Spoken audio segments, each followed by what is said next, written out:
Welcome to Transforming Us podcast. I'm Jess. And I'm Tamara. We're trauma-informed relationship coaches and old friends here to discuss common patterns and what leads us to paths of security.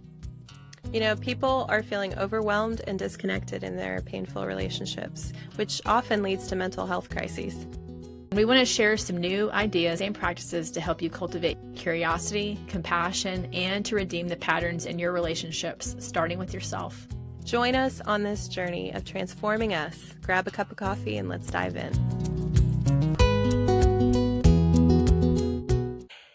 Hey friends, welcome back to the podcast. We are so excited to jump into the work. Our conversation today is going to be centered around this idea of self-compassion and self-care, which is so needed in our culture today. So how's it going, Tamara? It's going good. How are you doing? I'm doing okay now. I've been through some illness and some stressful things, but coming out on the other side. Yeah, I hear you. That is life.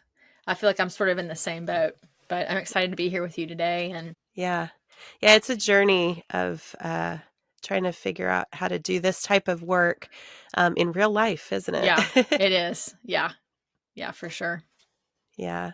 About middle of last week, my whole family got hit with the flu, and it has been, I know you can tell in my voice a little bit. It's it's still getting to the other side, but feeling much better. But it disrupts life for sure. It does. It does. It's just trying to also juggle everything else in between when you have family and, all the moving parts, but. Yeah, and our son, Jay, was home from college for his spring break. So we were trying to enjoy time with him, and we went to a concert and just trying to have fun. But at the same time, it's like then we get sick and then we have to rest. And what does it look like to still make the most of that time, even when it's not like what you expected? Right. Well, I had the same thing with my oldest daughter. She got a really bad cold last week, and I just decided to the days that she was home just to forego work and the typical things and just, again, choose to make the most of the time.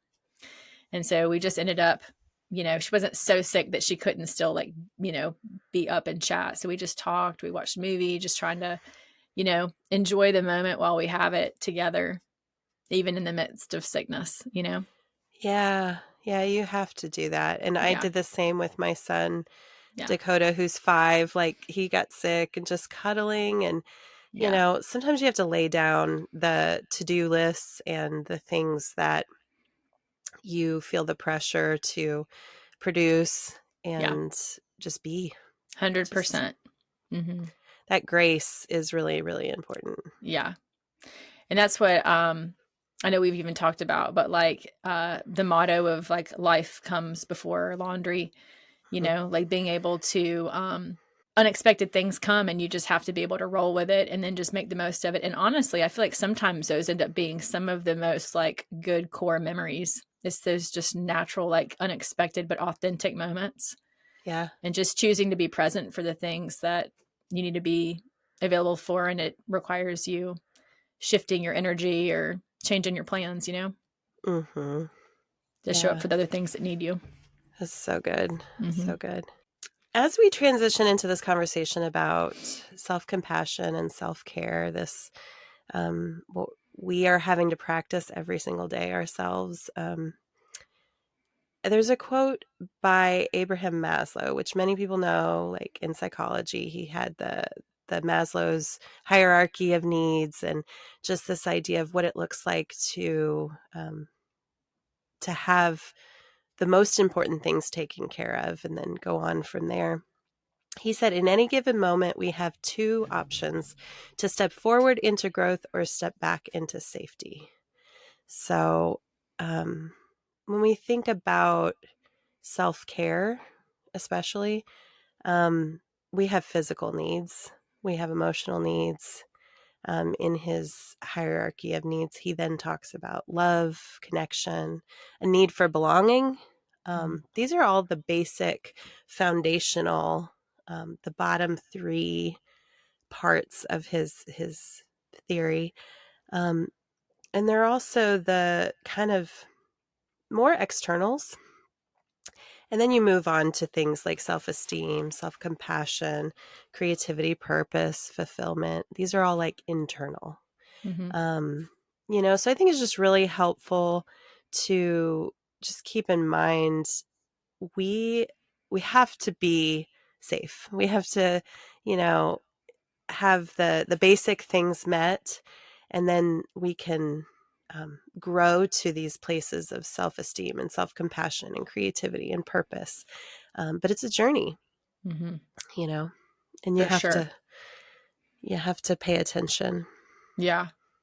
Yeah, those are interesting things to think about, and, I think when it comes to, like, safety, like, you that is something that you kinda do have to, like, really think about, like, what does specifically for me, like, create emotional safety, and how does that look for myself, but also how does that look in other relationships, and I feel like, for other people, like, I think, taking time to develop safety is something like that requires trust that ends up cultivating, those connections and those needs. And it's like, it's very interrelated, how we see ourselves, but also having other people in our life is so crucial because we were never made to be living in isolation or by ourselves. So having Hmm. some safe people makes us feel safer. Yeah, it's crucial for relationships for sure. Yeah. So, why do you feel like self compassion is crucial for personal growth? Yeah, that's a good question.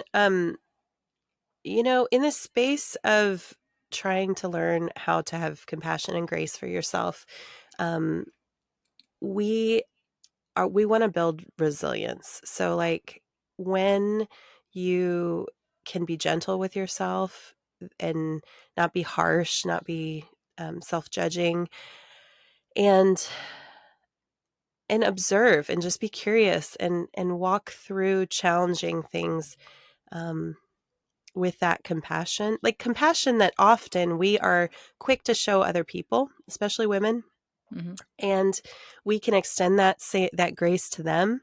Do we do that for ourselves? Like, do we talk to ourselves um in the same with the same kindness? Hmm. Often no, if we're honest. But it's really important for growth, because if you are hearing a voice of judgment from yourself all the time, or from the enemy, it's like you you don't feel safe. You don't feel able to grow into what's next or what would be good for you. Um, it just there's this guard, right? Hmm. So self-compassion is really important for that, and resilience, Yeah. to be able to bounce back in the face of challenges. Hmm. And I think that's something that really just takes practice. Like I feel like the first times we go through things that are really hard, like I can look back on myself and, it took me a long time to move past certain things at certain moments. But then the more resilient you become, the more like just the strength that you end up having, that emotional strength, and how that leads to just growth. And it's really interesting because I listen to a lot about like breakup coaches talk about things, and that's part of just like the work that we do. I'm always like listening to things like that, and even in that realm, it's like I like hearing their perspective because they talk about like they love working with people through breakups because it's the pain of going through things that leads to breakthrough. It leads to um, like so much growth on the other side of it. And you learn Mhm. so much about yourself and you get so much stronger. And so, like, the person you are before, versus the person you are on the other side is so, it just so much growth can happen, the potential of that, and focusing, on just, yeah, the things that you can control. And um, yeah, it's Yeah. interesting think through all that. Yeah, it's absolutely true. Hmm. And without the dark, you don't have the light, and Exactly. you have to walk through those challenges Hmm. to, see the gifts and the opportunities that they provide for growth. Right. And So, then you just appreciate so much more. I feel mhm. like you just really when you go through things that are difficult and you grow through it, and then, for future things, like even being in these special moments, like you stop to pause more and be like, okay, this is a really great moment. I want to like really take this in. I don't want just to go by and then it being a memory I look back on and be like, shoot, I wish I was more in the Yeah. moment, like Yeah. that's what growth does for us too. And those memories become evidence for the future of more of what you could have, Right. that when you learn from something and you actually create a new pattern. Mm-hmm. So in this conversation, it could be, oh, instead of beating myself up, I gave myself compassion, and Mm-hmm. I was like, it's okay. You've had a hard week. You've been sick, and Yeah. you don't have to get your to-do list done, and you don't have to produce it. You're not going to Yeah. upset anybody. You're safe. It's okay. Yeah. And then you remember, oh, wait, I actually was able to move through that, and it didn't create more stress, and my week was actually pretty nice. Right. Yeah. So I think on this same line of thinking with self-compassion and self-care, from a Christian perspective, we would say that we are the beloved of God, that we are, just valuable and cherished and like his children who he wants such good things for. And I think having this mindset that we are the beloved makes it easier for us to have compassion for Mm-hmm. ourselves, to give that grace when you're not 100% or you make mistakes or you hurt people. Maybe you got to apologize, like Mm-hmm. all that. Mm-hmm. So, what do you think about that? Yeah. I mean, I feel like when we can just truly like embrace, like, okay, I'm an imperfect human. I don't have to, from a spiritual perspective, like there's freedom that I don't have to earn and work and strive, for God to love me like he loves me for all that I am at my worst and at my best. And just being, I feel like it just really gives you a freedom to just like, it's okay to like embrace your flaws just as you would embrace your strengths. It can help us lead to be more humble, to where when we are in our relationships and say, you're in a situation where someone, might come to you and say something that, you did, instead of being defensive, like you can be more in a place to receive like, oh, okay. Um, I am beloved. So I don't have to like act like I have to be right all the time. I don't have to like, God loves me regardless. I can come and be authentic, and I don't have to be perfect, and there's a Yeah. lot of freedom, and we can show up so much more for ourselves and for other people authentically. And really, like, that is where growth happens too, because you can't be in a growth mindset and you feel like you're always right, or you can never be teachable. So I Hmm. think we really have to, I think being a beloved and, yeah, embracing our strengths and our weaknesses makes us more teachable in the end, Yes. which really is like the catapult for healing and the catapult for growth. And it's like like a little seed, and it just is allowed to be able to like blossom and grow and like make sprouts. And then there's just an importance of us being able to like see yourself through the lens of how God sees you, like Yes. that he loves you so much, and he loves you like right now, like in whatever state you're in, Yeah. like right where you are. Yeah. That's so good. And it really is at the center of Mm-hmm. this work. Like beginning, it's great to understand Enneagram and attachment theory and all these patterns in psychology and have tools for becoming healthier. Oh, that's really important. But if you lose sight of the gift you are to your heavenly Father, to that you have that inherent value, and it's like it really does hinder the growth. It Mm-hmm. has to all flow out of that, and because that's where that's where the most pure form of security comes from. Right. I believe. 100%. I believe that too. Yeah. So, in your opinion, Jess, how do you feel like self compassion affects resilience? I think we touched on this a little bit, but self-compassion is essential to build resilience. So I'd love to like just unpack resilience a little bit more. Mm-hmm. Um, I have taught for a couple of years now something called resilient wholeness as a cohort of all women. And the whole point is resilience. And the whole point of resilience is integrating our patterns and remembering this self compassion, remembering that we're on a journey and it's slow and we can learn to think well of ourselves. We can pay attention to shame and not spiral into those negative thought patterns. Um, but like you said, have a growth mindset, have a mindset of that taking the information as we observe ourselves and putting it together. Um, we do this in a group where Mm-hmm. we have questions and we're sharing reflections on the the things that are coming up for ourselves, and just learning that gentle way of growing and sharing those things, the hard places with one another, and then hearing others reflect helps us Mm-hmm. understand ourselves even better. And so, yeah, I think self-compassion leads to resilience in a big Yeah. way.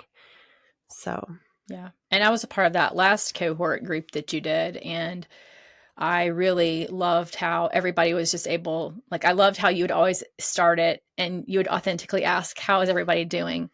And it gives a chance for people to truly be real. And I loved watching the support, because there were several people going through some really challenging things, and they had this safe place. Talk about safety, they had a safe place to be able to share and open up and be able to be to process and be encouraged. And that is definitely part of the, you know every little thing like that helps in us becoming more resilient, for sure. yeah. Yeah, and I think you hear this a lot, is that I feel so broken. Like like we have these holes or breaks in ourselves, and like something's wrong with us. And my experience of trying to create a space where it's like, no, you're not broken. Mm-hmm. You're just disintegrated, meaning you've divided parts of yourself off from other parts of yourself, and that's not how it's meant to be. It's not how God created us to be. He made us to be whole and integrated. And that experience, when you read about uh, the word shalom in Greek origins, just means wholeness. It means completeness. And that, when we think of peace and safety, it's like that experience. That's what we all want, Yeah. right? But it does take self awareness Yeah. to get there. Yeah, So, for sure. so why does it seem that transformation often feels so much worse before it actually starts feeling better?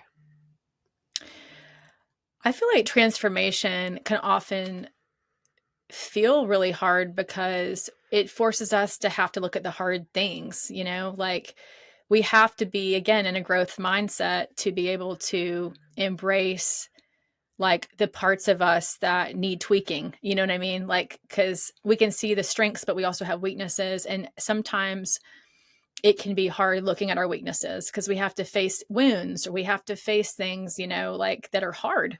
Yeah. But I think if that's why, if we have a growth mindset, it really does help, like, embrace it more, because you're like, if I can face this stuff and really be honest with myself and have the self-awareness, these are things that I can shift and just be such a, like, that's where change happens. That's where I become more healthy. And, so, but I think, like, I just think about some examples of,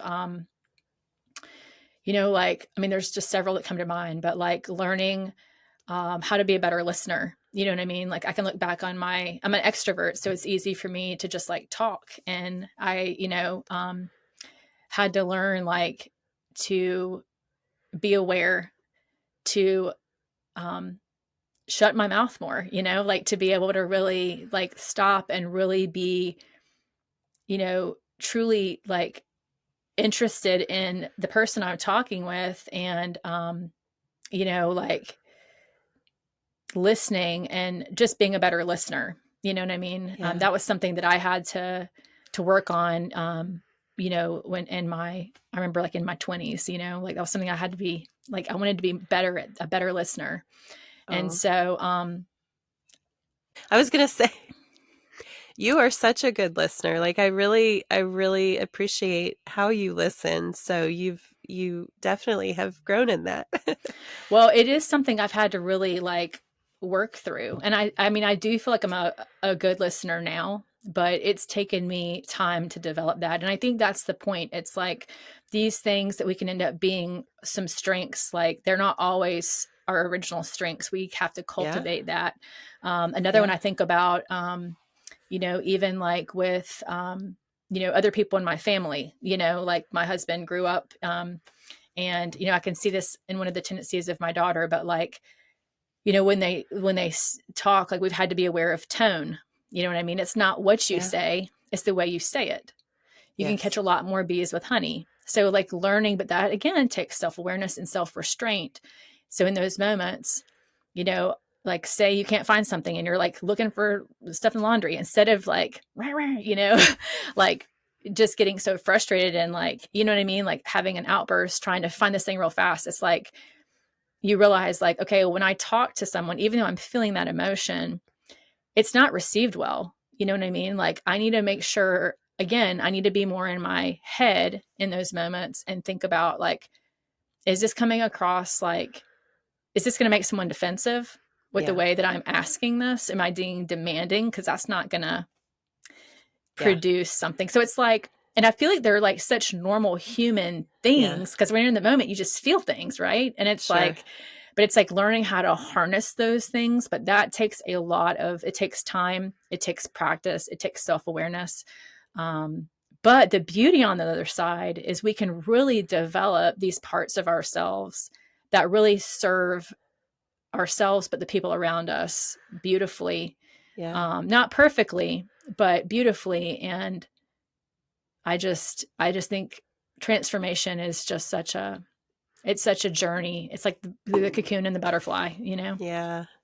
Yeah, such good thoughts that you have on that. The one thing too that comes to mind is the brain, as far as neuroscience goes, it just wants what it knows, like it wants what's predictable.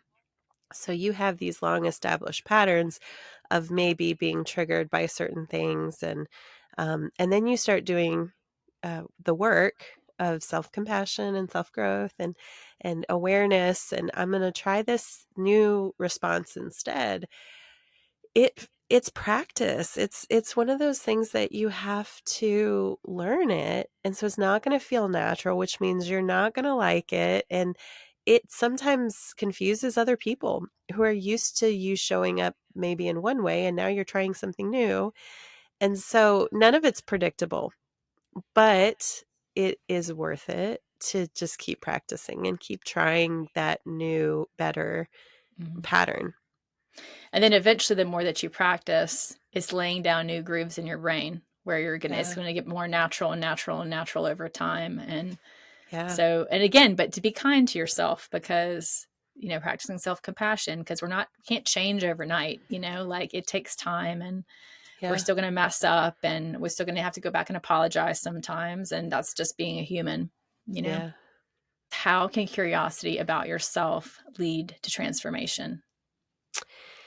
Yeah, I think another important part of this whole picture with self-compassion and self-care is being curious, um, which requires slowing down. It really requires us to wonder and not act like we know ourselves super well all the time because we don't. We're moving at lightning speed, and there's a lot of unconscious things that are happening all the time. And so without curiosity, um, you can't discover. Right? Yeah. And so, also curiosity, just like self-compassion, has this like non-judgmental way of just looking. And, if you are quickly analyzing and criticizing and think that how wrong you are or what you need to do different, um, there's that tinge of I don't really feel safe, right? Because it's stressful. Mhm. But curiosity has that relaxed feel, when you observe yourself from a non-judgmental, just relaxed, like, it's okay that you reacted, and, you're not perfect, Mhm. and I'm just gonna kinda ask myself some questions, like, "What do I need right now? What, am I feeling? What memories are coming up?" Like, Mhm. maybe I was just triggered to something that's not even about this present moment, but it's about something that happened in the past, and I'm reacting to the person in front of me as if they're my, my ex-boyfriend or my, critical father, or who knows? Yeah. Um, but just being curious gives you that chance to discover what is really the thing. Yeah. It is really interesting because I feel like a lot of times when we have certain feelings and reactions, I discover a lot of it, if I were to really peel back the onion layers, it's other stuff. You know what I mean? It's kind of like you've heard about, like that common kind of thing people talk about, like, even in marriage, like people can be having an argument about the trash, Yeah. but then it's like, but when you really look at it, it's really not just about the trash. There's probably some Mhm. other things that are also, you know what I mean? Like, how It's there's like about needs. layers. Yes. Yeah. Yeah. Which leads to also learning, how to, which will be another topic for another day, but, learning how to effectively vet for yourself and learn how to have, just really like, what does healthy communication look like? Yeah. And that's so important. That's a skill that needs to, be learned too, unless it Yeah. happens to be very, modeled really well for you when you grow up. But a lot of times Sure. people don't have that modeled. And so they don't know how to ask for their needs effectively and in a secure way. Yeah. Absolutely. Um, so good. Yeah. And yeah, we'll talk a lot about needs and such, but without curiosity, you can't know what your Hmm. needs are to know how to vet for them. So, Right. Exactly. yeah. Yeah. So, what strategies do you think we can offer people when they're trying to help their friends and family understand the changes that they might be going through when they're doing this type of work? Hmm. Well, I think that just comes back to communication and, learning how to really just have tools to communicate properly to people and like learning how to be able to ask for support, when you need support. And I think a lot of times people, there could be shame about, I don't want to burden someone. I don't want to ask for my needs. And then you can end up feeling resentment, because you need help. No one's helping you, but you're not knowing how to ask for your needs. So I think it's learning how to express your needs that can help foster understanding. Um, and then just learning how to be, direct, clear, but also kind. Like one of the things I've, talked to my girls, I have teen girls, and, just teaching them about like expressing what you need. But if you do it out of a place of love, it is so well received for the most part. You know what I mean? Like you can say Yeah. something really hard, but if you're doing it out of a place of like, I'm not trying to be harsh, I'm not trying to criticize you, I'm not trying to, you know, um, pick a fight. Like I really, I'm saying it in a way that's calm, it's clear, there's a kindness in my tone. People respond, really well. Even if you have like a criticism, Yeah. people can hear you so much better Yeah. because they're not being defensive because you're not Yeah. coming like you're attacking. I've my husband and I have done some work around the Gottman 7 principles. Hmm. He's the number one marriage researcher, in the world, really. And that stating a positive need over criticizing is like it's key, like Hmm. to getting the response that you want and Hmm. not self-sabotaging, because when you criticize somebody, it's like Yeah, it's not going to work. It it's not it going to go well. it warrants defensiveness. Hmm. Yeah.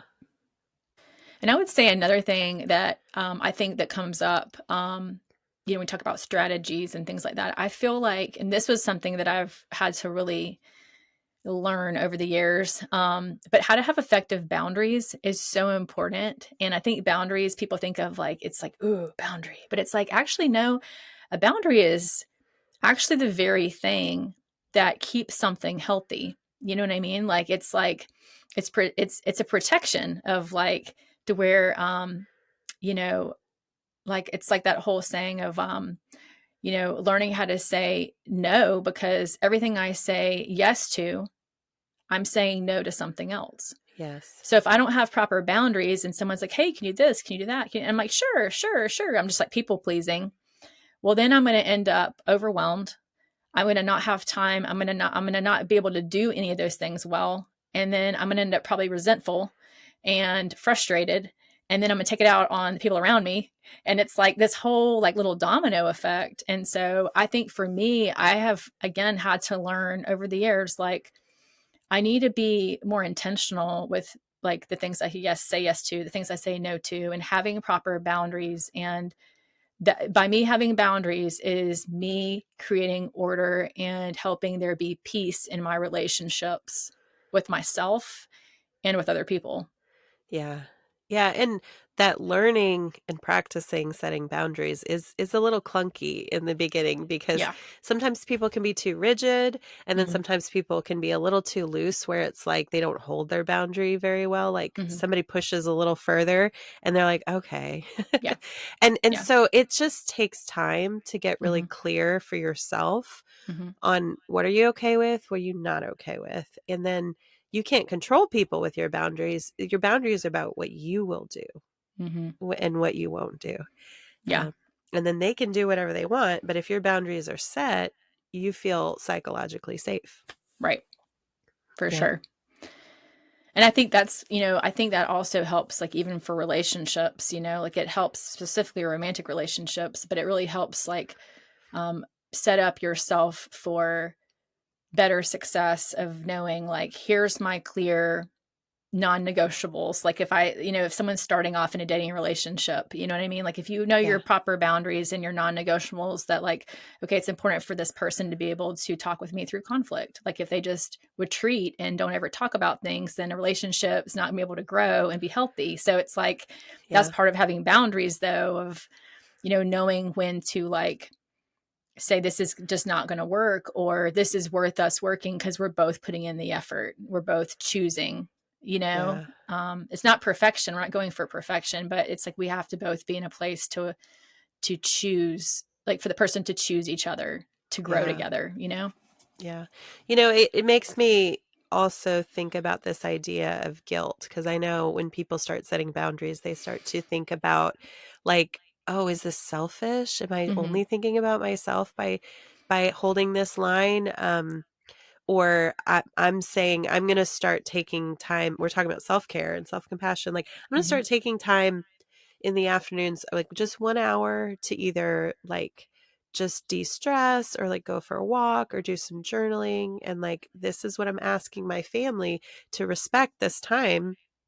But then, you know, they don't always remember Hmm. or maybe they just don't like it one day and you start feeling guilty like should I really be asking for this, is this selfish? I can think about a time when I was going through a lot of physical pain, and I think it was stress related. Um, and the only time I really got time to myself was when I would be in pain and I would go back and lay on my bed and just th- I started realizing that my brain is starting to almost like amp up pain just so that I can take a break. Yeah, that's And interesting. that became such a strong pattern that the pain would get worse so that I could allow myself to rest. But then when I started advocating for my needs and taking the rest just throughout the day as needed, my pain went down. Mm, So that's so interesting. I had to use a lot of self-compassion in that work Hmm. and just understand that I'm worthy of Hmm. retreating and the way I'm wired, I need to withdraw from Hmm. work and let my body be still, let Hmm. I can be sensory sensitive So noise, I have to get away from noise for a little bit. And with 5 kids, that's Mhm. a challenge for everybody. But my family now knows, like, there's a time of day that I just retreat, and it's really good for me because it's like I'm putting my oxygen mask on first Right. so that I can come back out and engage in a healthy way with everybody Mhm. else and not be overwhelmed. Mhm. Which goes back to you knowing your needs and then being able to communicate your needs so that you can have that space so that you can be the best Jess and the best wife, mom, friend, um, Yeah. when you're taking out that time for what you know that you need. And everybody needs different things, you know? So it's like there's no shame in, okay, well, I just know this about myself. I need maybe more space than my friend does in certain moments. And that's okay. That's just how I'm wired. Right. Yeah. Yeah. So, what do you think the role of humility might play in self reflection and relationship growth? I think it's crucial. I think we have to kind of get to that place, though. I don't think it's easy. Um, I think I think humility comes with life experience, and it obviously comes with failing and having to get back up again. Well, and also being beloved. You know, I talked about that, like understanding I don't have to be perfect. God loves me as I am. So I don't have to have like I have to get it all together and be perfect. When we can get to the places of humility, that's where I think breakthroughs come the most. Um, because we have to want to change and we have to be ready. And it's like, you know, you hear about people talk about like just with just people in general, you know what I mean? You can think of a million different situations, but like until someone really wants to change, they're really not going to change. But humility is a huge component that will allow us to see ourselves Yeah. and see the darker parts of us or the shadow parts that need to be tended to. That there's a lot of like beauty that can come through there if we would just allow ourselves to see it and not be afraid of it. That is what really leads to like I think authentic breakthroughs. Um, so I think humility is vital Yeah. to do that real deeper inner work. Yeah. Yeah. And it also makes me think about a sense of openness, right? Mm-hmm. When you're humble, there's space to learn something new. You're creating an openness to others' perspectives, um, maybe to something you didn't know about yourself, or yeah. So, Jess, talk a little bit about what are some like actual practices that people can think about, like for self compassion and self care? Like, what does that look like from a practical standpoint? Yeah, I have learned from so many practitioners who understand somatics and polyvagal theory, which nobody necessarily knows what all those things mean, but it's really all about self-compassion and understanding what makes you feel safe, what makes you not feel safe. And there's this common practice of the 3 N's. So N as in notice, name, and nurture. Okay, so like noticing first, we've talked a little bit about that, can be something you do on a regular basis, just checking in with yourself. Like, how am I feeling in my body? I can ground myself in the present moment, pay attention to what my 5 senses are experiencing. Maybe stress is causing you to feel very like tunnel vision. And I know I sometimes, get a tight throat or like my ears ring or like just when things are moving so fast. And so being able to just come into the present moment and just be still and notice how I'm doing, what thoughts I'm having. So I typically think thoughts, feelings, and body when I notice. So, like, what are the thoughts that are driving my last, 6 hours? Mm-hmm. Are they good thoughts? Are they thoughts that are helping me, or are they actually damaging me? Maybe replacing some of those thoughts. Mm-hmm. Um, Naming the second N is really about like doing the second half of those questions, like putting words to what's my physical state, what are the emotions, what do I need, just naming what's happening for you, um, and also naming the even energy level of what you're experiencing. Like, I am drained. I am in overdrive. I am like, this is what I'm experiencing right now. And maybe not using the I am language. I know I said that, but that's more like identity. I like to think of feelings as almost like weather patterns, like, oh, this is what's happening right now. Okay, well, I can shift that. That can change. I'm not angry. I'm just experiencing anger. I'm not anxious. I'm a- Anxiety. This is just a sensation in my body, you know? And so that's been really helpful for me to name things in that way. Mm-hmm. And then the last thing is nurture, which is really about the actionable thing that you're going to do. So it could be speaking compassion to parts of yourself or the thoughts that you're having, journaling. It could be finding a safe, quiet place. It could be calling a friend.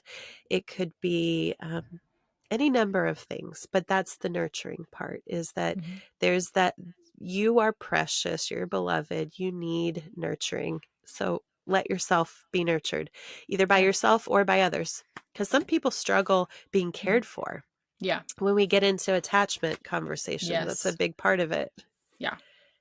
Yeah. So, They don't want to feel like a burden, and yeah. yeah, they have to And be able to allow.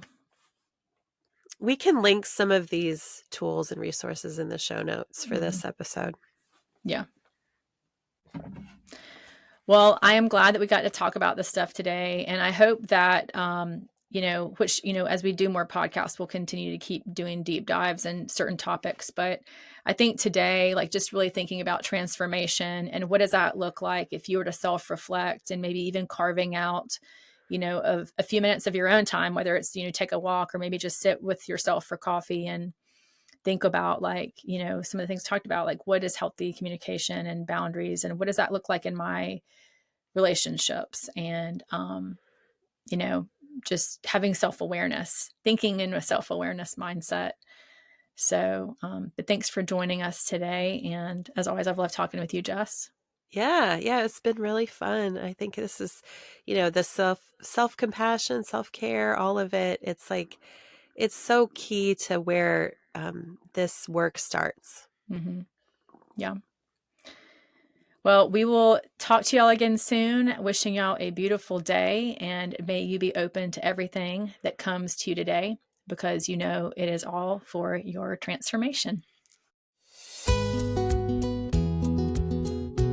Thank you for tuning in to this episode of Transforming Us podcast.